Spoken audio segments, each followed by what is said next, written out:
So anyhow, yeah, we got a lot to talk about today, and the more interesting that things get, especially on the NFTs side, I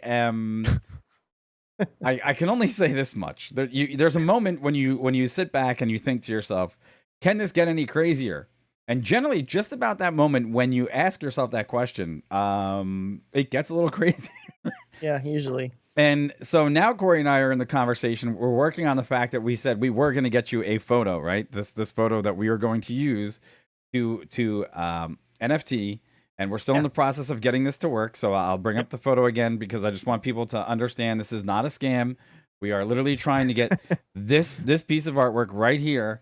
We're gonna see if we can get money for it because then it could fund the show. Number one. Yeah, why And not? number two, it's this. I can we call it artificial at this point? Inflationary experiment that they're going through with this stuff, or what? I mean, how else could you explain what we're about to talk about? Because it is, It's almost like self-generated demand, I mean, and isn't that I like don't know. I almost? mean, I would say that's almost like insider trading, right? You artificially create your own demand for something that no one necessarily I think the needs. best analog really for me is just art. Right? We said it last show. Art, coining the phrase art, the beauty is in the eye of the beholder, and I apply Sure. that to art, and it's the same. Well, go I ahead. guess that's Take it I guess away that's how this goes. Yeah. Okay. Cool. I'll talk on about it. the So robot self portrait. yeah, we got two things for you, two NFT updates, and again, they're non-fungible tokens. If it's the first time joining us for this kind of topic, and they are kind of in a nutshell. There, if you guys know about cryptocurrency and how the blockchain works, in the sense that the blockchain is kind of it functions in such a way that it's like a bank ledger, in the sense that if you bought a Bitcoin Mm-hmm. or a piece of a Bitcoin at a bank, the bank would have a record of that, and no one else could own that piece of the Bitcoin, right? So take that same kind of idea that there's a digital ledger somewhere that says you own something. Take that concept and say, hey, apply it to art. That's digital art, not physical art, Right. but anything some artist or really anybody, a tweet, a music song, a picture, a painting online, any of that. Apply that to this, and we get NFTs such as the one Mike has on the channel. So this one here is Sophia the Robot. She's an artificial intelligence robot How that's much more done a bunch of stuff artificial in the can we past, but get? now she's been doing paintings, Right. and they've sold her Mm. paintings. And she did, one of them was a self-portrait, Mm-hmm. and the self-portrait went for just under $700,000 for a digital self-portrait of a robot the robot made. Right. Yeah. Uh, Okay, look, I get it. It's a first step for a robot in an I mean, AI-esque world to have proven value for being creative. Right? I get yeah, that. I get yeah, that. yeah, yeah. Then just pay Okay. money for it. How's that? It's just a strange one to me. It's just really, really strange. Yeah. Okay. The next one is even more Okay, you strange, want me to but take it or yeah. you want to take it? Sure, have at it. So Talk about on it. top of what Corey just put out there, okay, the first digital NFT house. Okay, now this is just a digital house. This is not an actual physical freestanding structure. It's a digital house. It's basically something that you could have rendered in, say, CAD. Okay, nothing more, nothing less, and it just sold. What was this thing for? It was It sold for 288 ether, a type of 288 Ethereum, ether. yeah. Yep. Okay. So $514,000 equivalent. Right.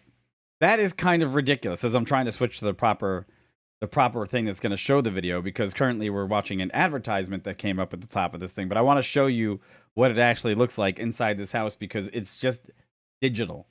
Okay? It's just a There's no physicality to this thing whatsoever. Let's see. Nope, we're going to get another Johnson and Johnson.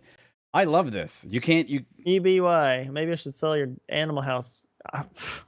If you can box it up and then make sure that no one else owns it but the person you sell it to, have at it. Sure. I mean, have at it. Oh wait, here no. This is a building walking. What the heck? So while Mike's getting the video, it's from artist Krista Kim, and the inspiration was a house that was inspired by being locked down during the pandemic. There you go. Yeah, forget it. We're not going to be able to pull it up because And this site is being ridiculous. Okay, Too well, many ads. you can show there's some pictures in the actual Here you article go. if you want to just scroll through them. That might work too. There you go. But yeah, as Mike's saying, it's just digital house. Digital house. It goes on. It's on something uploaded to something called the metaverse. The metaverse is a virtual expansion of our world that Kim says to CNN, where plots of virtual land are purchased and traded, and digital homes and businesses are built. So it's a There it is. matrix. This It's is the matrix, actual apparently. house. So there you go. Somebody paid $500,000 for, that. And again, if you're watching this and you're down with this Which stuff, is don't very get me loud in wrong. my I'm not ear. saying you guys aren't right to do this. I'm just saying I don't get it. I mean, I and I mean in chat, guys, if you got opinions on digital currency, not digital currency, but I mean digital assets, It's just such digital. as these It's like things being digital art. auctioned, have at it. Let us know in the comments what you guys think, because yeah, I don't know. So here's what I don't get, right? It's right now it hasn't really shown me anything. Like it's cool. It's a nice render. It's very glassy, I guess, is what you could call it. To me, I don't want to sound degrading. It just feels like like early 2000s render. I don't know if it's okay. So here's the thing, okay? Because this is just this glassy artwork, which might as well have been from the 1980s, right? Is that what we need to assess value with? Is that someplace where we need to be in this whole structure of $500,000? I'd rather have a house. I guess that's the thing to maybe put in perspective for people that may be watching this. Remember, 500,000 is a lot of money, but 500,000 gets you a real house, Yes, like a nice a one, real depending house. where you're at, right? Depending where the land and all the values, I get it, right? But $500,000 real house. Yeah. Not a fake house, not a playhouse, not a digital representation of a house. And all the neat features in the world. Look, again, I don't mean to be rude because I do have a degree in 3D computer animation. I actually have done plenty of CAD work in the back. And while these renderings are decent, right? They're not earth-shattering. They are not beyond the realm of conceptual art, which anyone could just kind of make. And, they're not even advanced polygon structures that I would say would qualify or quantify for something that would be, without a doubt, like extraordinary. They're rainbow renders with some textures and kind of see-through walls. Yeah, I mean, again, as Mike said, don't get us wrong. Don't misinterpret what we're saying to the artist, Chris to Kim. We're not saying we hate your art. We just say I'm just kind of confused. Not confused. Value. I guess it's just stunned that it's that it's not done so well. Again, I'm not trying to degrade the art itself. No, it's just it's okay. I guess it's art, right? That's okay. Hold on. I have to just remind myself. Here, let me put it in better perspective, right? Because maybe it's a digital piece of art. maybe that's the difference, right? Because we harped on this the other day too, right? And it's not to be.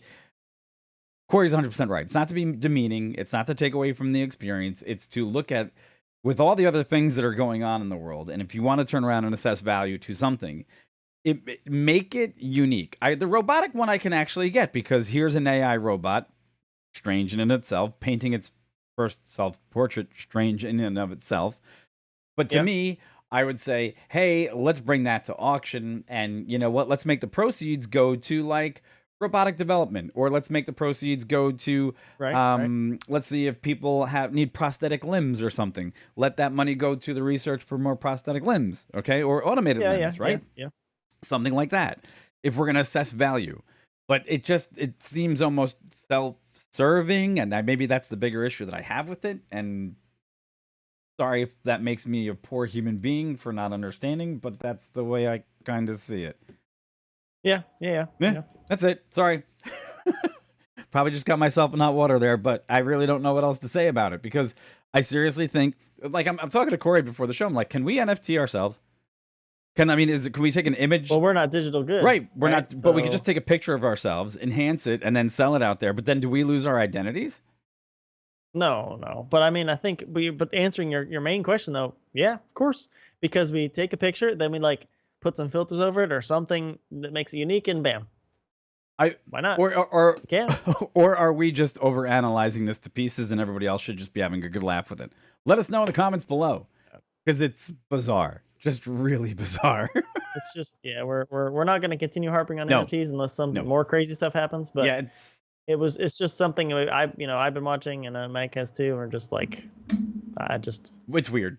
shrug. I just shrug, and I'm like, okay. I mean, All right, so Okay. hey, we'll stick it there with that.